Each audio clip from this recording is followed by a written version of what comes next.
Welcome. We're really glad that you are here. This is a little different.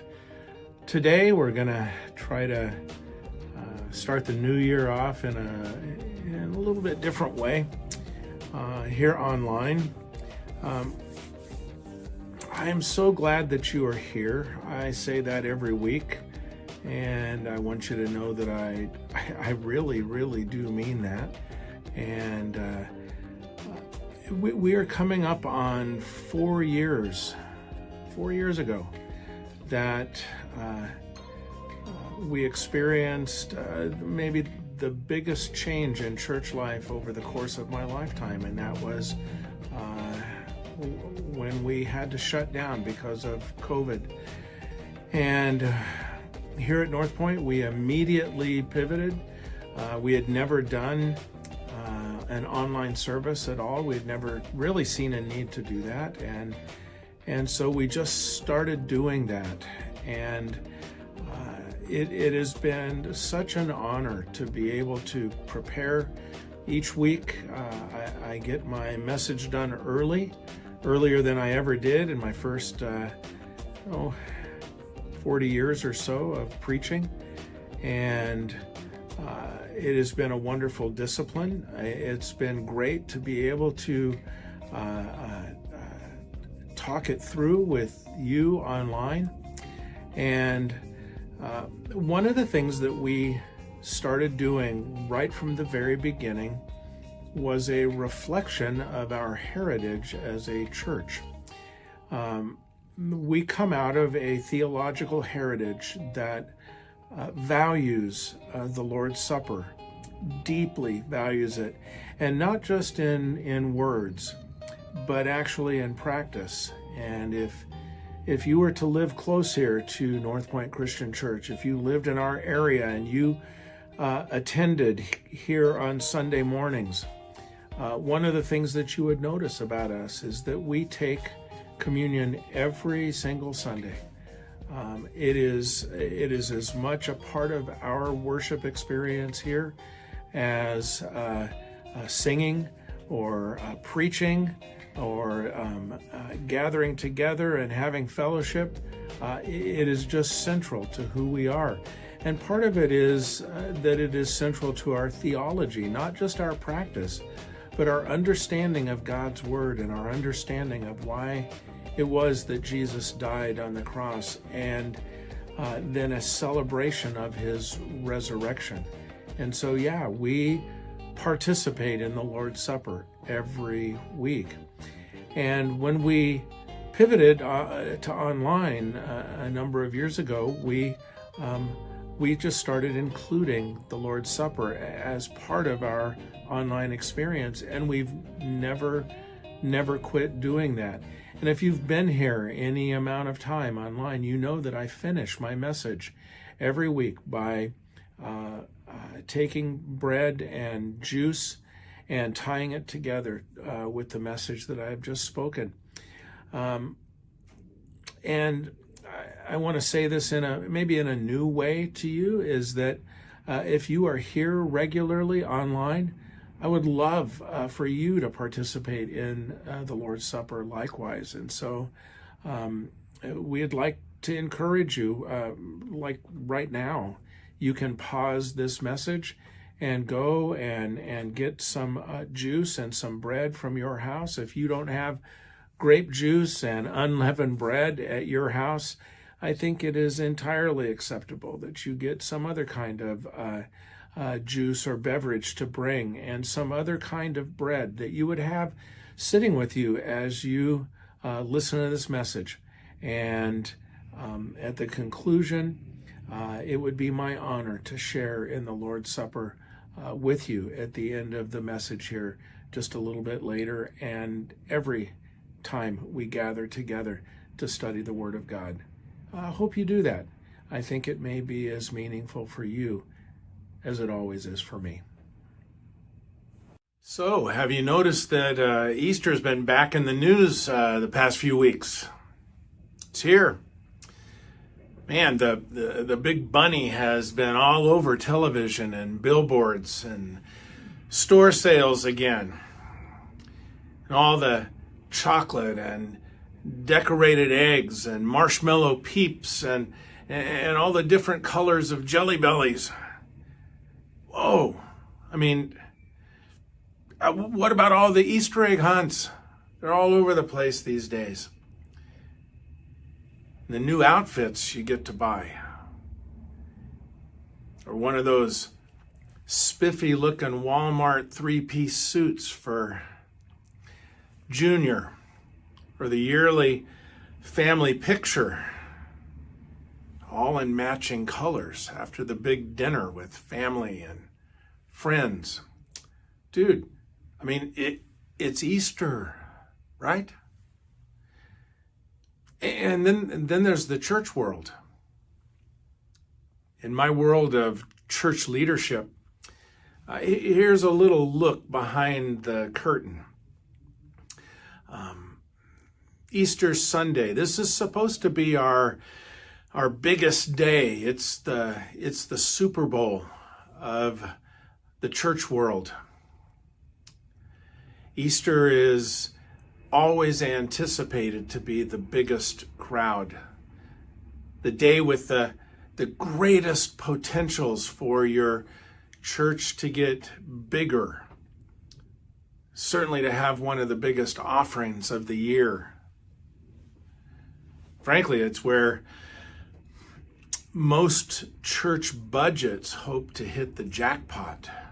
It's on Easter Sunday. Churches put together their biggest and best productions, the best songs, the best sermons, the most excitement, the most effort, the most promotion. Really, sometimes the biggest part of the church budget outside of the Christmas season. So much so that church staffs across this country take Monday and sometimes even Tuesday after Easter.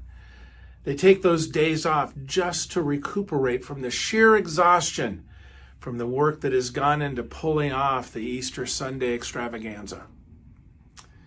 Now, you know me. I'm being at least partially facetious when I talk about all of this and connect it to Easter, but there is just a painfully large amount of truth to what I've just said. And I'm going to ask the question that you already know the answer to, but I want to talk about it just a little bit here. Is that really what Easter is all about? Really? Come on. Stay with me for a few minutes right now as we get serious. In the Easter story, that's where we come to understand that Jesus on the cross is the clearest revelation, the clearest picture of who God is and what he's all about. The image of God who came in human form to be one of us. You know, the bookend, the Christmas story, the incarnation.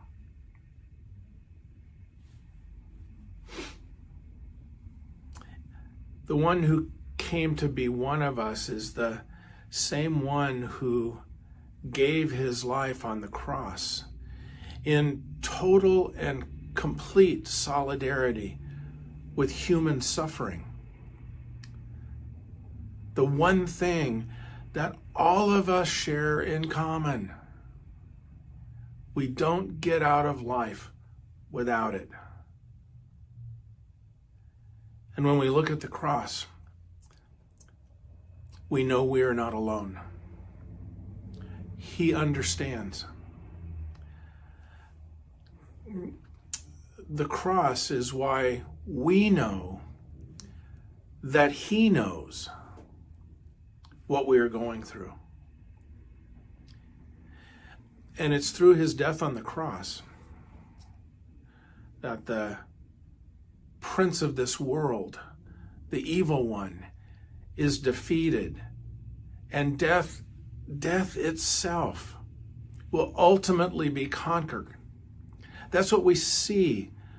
That's what we see when we look at the cross. And it is an absolute mind blower to think about it in those terms. Rather than some kind of demonstration of God's anger and wrath, as ugly as the cross is, the cross is really the ultimate expression of his love and the model of a sacrificial life that we are to follow.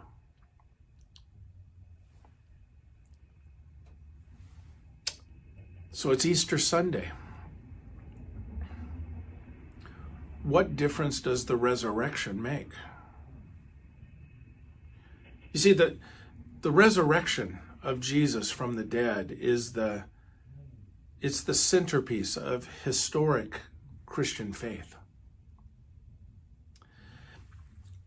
It is what sets Christianity apart from all of the other world religions. It's the foundation and pillar of our entire belief system. It's the awareness of and the promise that there is more to this life than what meets the eye.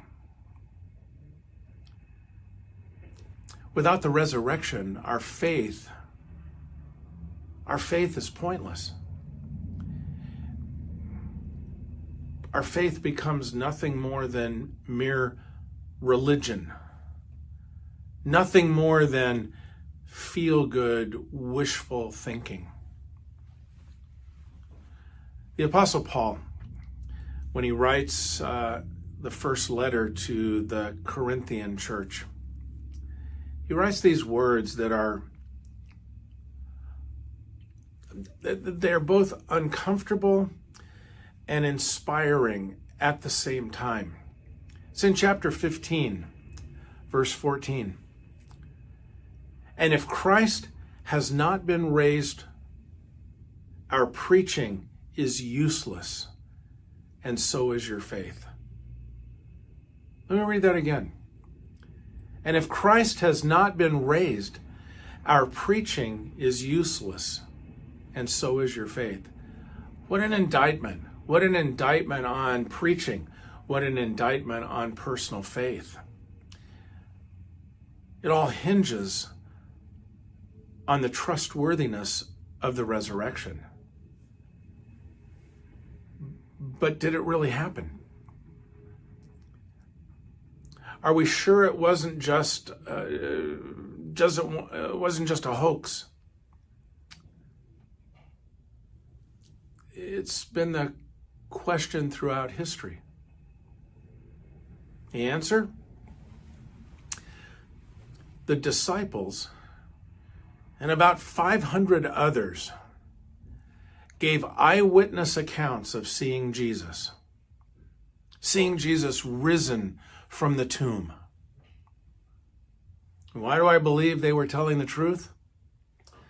Well, I'm just going to give you my personal take on it. Because these 12 powerless men, peasant men by comparison, these men were facing not just embarrassment or political disgrace, but they were facing beatings and stonings and execution.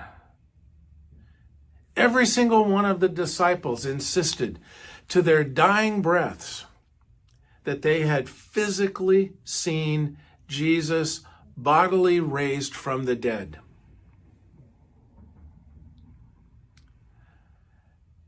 Don't you think that at least one of those disciples would have cracked under pressure before being beheaded or stoned? Don't you think that one of them would have made a deal with the authorities to get out of it, to turn? but none did. Jesus' 11 closest friends testified that they had seen him risen from the dead. And they continued to proclaim that truth for the next 40 to 50 years of their lives, never, ever once denying it. Each one beaten, tortured, put into prison, even some of them martyred, because they would not change their statement. There is no way they would have endured that. There's no way they would have endured all of that if it were a lie.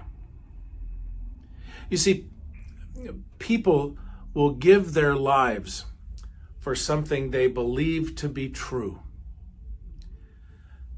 They will never give their lives to death for something they know to be false. Makes no sense. And it is his resurrection from the dead that establishes why, for me, the words and actions of Jesus can be trusted and his promises are sure. For me, the resurrection is the Easter story. It was there in the resurrection where he proved it, where he backed it up, and where he established his authority for me as well as for everybody who comes to him by faith. So here's what I want to leave you with today. Shortly before Jesus went to the cross and rose from the dead, he was with his disciples at what we call the Last Supper, just mere hours before he was to go to the cross. And while he was preparing them, really, for what was going to happen, he said these words. It's recorded in John chapter 16, verse 33. I have told you these things so that in me you may have peace. In this world you will have trouble, but take heart. I have overcome the world. In this world you will have trouble, but take heart. I have overcome the world. I don't know if this was a prophecy or a prediction of some kind, or Jesus just pointing out the obvious. We're going to have trouble. We're going to have afflictions and burdens and tribulation and temptations and suffering and anguish and distress and darkness. If you're alive, you're going to have it. Is it any surprise we have trouble? The one whose words can be trusted says so. If you think you deserve some kind of an easy life, or if living trouble-free is your goal, you need to get your head screwed on tighter. That's just an unrealistic expectation out of life. It's like if we think we have enough money, or we live, we live in the right place, or we have enough stuff, or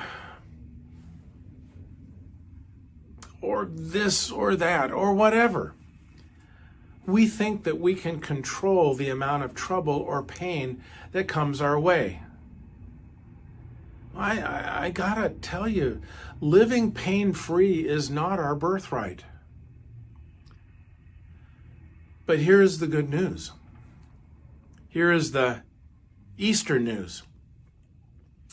Here is the Jesus rose from the dead and changed everything news. The trouble isn't your health or the economy or what's happening in the political world. The problem is not your kids. The problem wasn't the pandemic some years back. It's none of that that turns everything upside down. The problem is just the world. This existence we live out. The experience that we inhale. And I'm not sure it's any worse now than it's ever been. First century Rome and 21st century Washington, D.C. share a lot in common. And I'm pretty sure I'd rather not go back and live underneath the tyranny of the Roman Empire if I'm going to compare. But still, it's bad either way. Look at it again. In the world, you're going to have trouble. In the world, you're going to have tribulation. But Jesus says, take heart. Jesus says he has overcome the world. When Jesus died on the cross, death and darkness and emptiness and hopelessness, along with the very prince of this world, all got buried in the tomb with Jesus. But only one rose to overcome. So that is why we take heart. That is why we can hold on in the storm. That is why there can be peace in the suffering, no matter what kind you're going through. That's why we call Easter the Resurrection Day, because Jesus has overcome the world.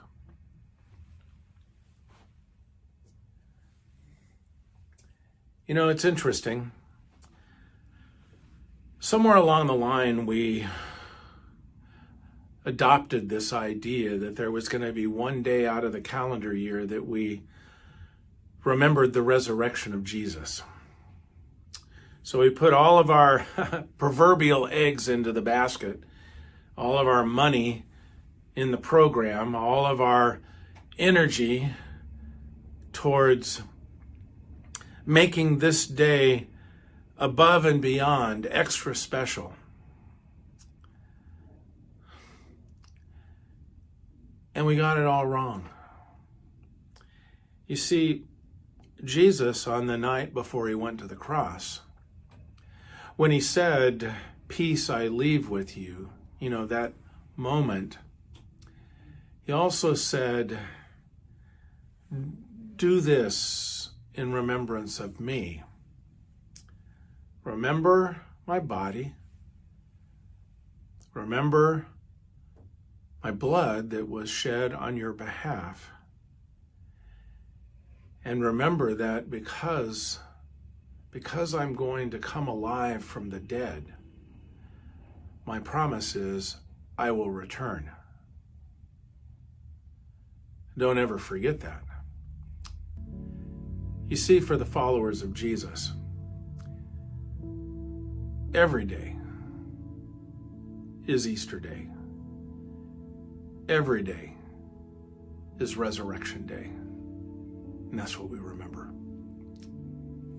Till next time, see ya.